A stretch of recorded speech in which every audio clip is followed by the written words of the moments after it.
Who is this devil? Is he real? Or is it a figment of your imagination?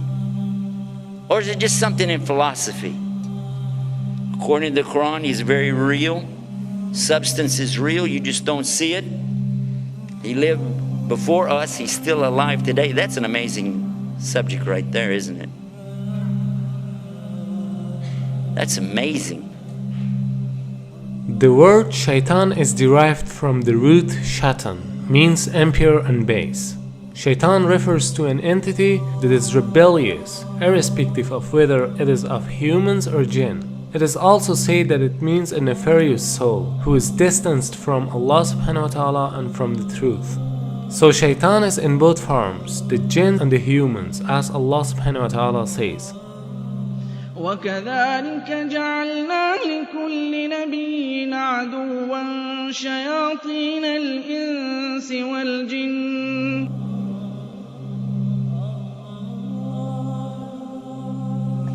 Now what is this about the jinn? Why do you have to believe in that? Well, they're part of something called al-ghaib. Al-ghaib means the things you don't see, the unseen. You agree and I agree, we don't see Allah. Okay, so he's in the ghaib, the unseen. We agree there are angels and you don't see them. They're in the ghaib, unseen, made out of light. And now the jinn, and we don't see them. They're also in the ghaib. They're made from a fire which has no smoke to it. And if fire has absolutely nothing like smoke to it, or that it could be that you don't see that either. There's heat that you don't actually see, isn't that true? The both kind of shayateen are trying to lead people to evil deeds. The jinn kind of them are whispering to your hearts so that you can't see them or hear their whispering. And the human kind of them are whispering to your hearts in a way that you can see and hear but not realize it as whispering. And he can be anyone, even a friend of you who suggests you for drinking alcohol or any other kind of evil deeds. As far as the question is concerned with Iblis, it should be noted that Shaitan is a common noun, whereas Iblis is a proper noun. Iblis is also from among the jinn, who was the first creature that disobeyed Almighty Allah's command. We don't see the jinn, but we said that they have choices. And they were making choices even before Adam or human beings were ever created. And their choices were sometimes good, sometimes bad. From them comes the one we call Lucifer or Iblis. And who is that? Who is Lucifer? Who is Iblis? You might say he's the devil, the Satan or Shaitan as he's called in the Arabic language. But actually he started out as a worshipper of Allah. And he was worshiping and praying to Allah and extolling Allah to the extent that Allah raised him up to be even with the angels. Now remember, this guy Iblis is not an angel, but he was worshiping alongside of them because of his ibadah or worship, being so lovely, and Allah raised him up, you see. But then what happened? And this is an important story. So we'll digress from a moment from our beauties of Islam to go into this, to get a concept here, to understand a big mistake that some people make when they say that he's from the angels. Angels don't make mistakes. They do as they're commanded. So when Allah created the best of His creation, what did He create? He created Adam, a human being. He created Adam from what? He created him from mud or clay.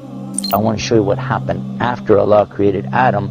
Allah ordered all the angels, bow down. And all the angels did because they have to do as they're commanded. And they bowed down. All of them bowed. Except Iblis. He didn't bow down. Now if you read this in context, you understand that he was not an angel. But if you just read the words, all the angels bowed down except Iblis, you'll say, well see, that means he was an angel.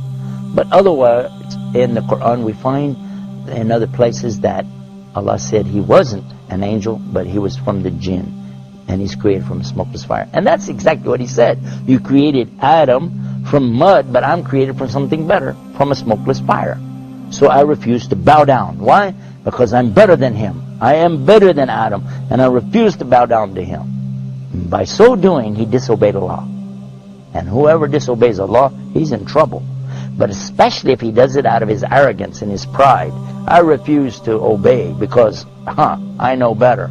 And in this way, he put himself in the worst possible condition with Allah. Allah condemned him to hell forever. And he said, I don't even care. Just let me take him, meaning Adam, and his children along with me to hell. What? For what? Because of this thing called pride or arrogance. Kibr in the Arabic language. And what is kibr? And kibr is something comes from kabara. Kabara is the root of the word akbar. And only Allah is akbar. Allah is greater and greater and greater than anything. But a human being has no right in front of Allah or anything it's created. The jinn, the angels, nothing have the right to come in front of Allah like this and say, hey, who am I? I'm this, I'm that. No. Allah gave you a commandment. You do it. Now the important point is that everyone thinks that it is because of Shaitan that we commit sins. That's why they're asking some questions like, why Allah created Shaitan? Or why Allah didn't finish Shaitan so that we wouldn't commit sins? Here's a misunderstanding. Shaitan cannot do anything more than whispering. To make it more clear, let's ask a question. Before Iblis became Shaitan, there was no other Shaitan, right? So who told Iblis to disobey Almighty Allah's command? Here's the point. There was no Shaitan before him. He did it because of his nafs. Suppose that even if there was no Shaitan, still we'd have nafs. So we'd commit sins. Because this world is a test for the mankind and the jinn kind. Now same as the case with Iblis, he is also in this test because he is a jinn and he has nafs. So Allah subhanahu wa ta'ala didn't create him as Shaitan. Rather he himself chose to be Shaitan. Not only Iblis but all the other shayateen are choosing to be Shaitan by disobeying Almighty Allah's order. Now, what happened next? Well, that's when Allah told Adam that he could have anything that he wanted in all of the paradise. Go ahead, enjoy. But there's one tree, don't eat from it. Of course, you know what's going to happen. And the devil came to him and to Eve and got them to eat from that tree. And they were cast down because of that. But Allah knew from the beginning they would eat from it. That's why Allah put it there. Because this life, and this is the whole reason for me telling you this story, so you can get this one beauty of Islam, to understand this one thing. This life is nothing more than a test. The obvious point is that Iblis was the first of all shayateen. Therefore, he is the leader of them.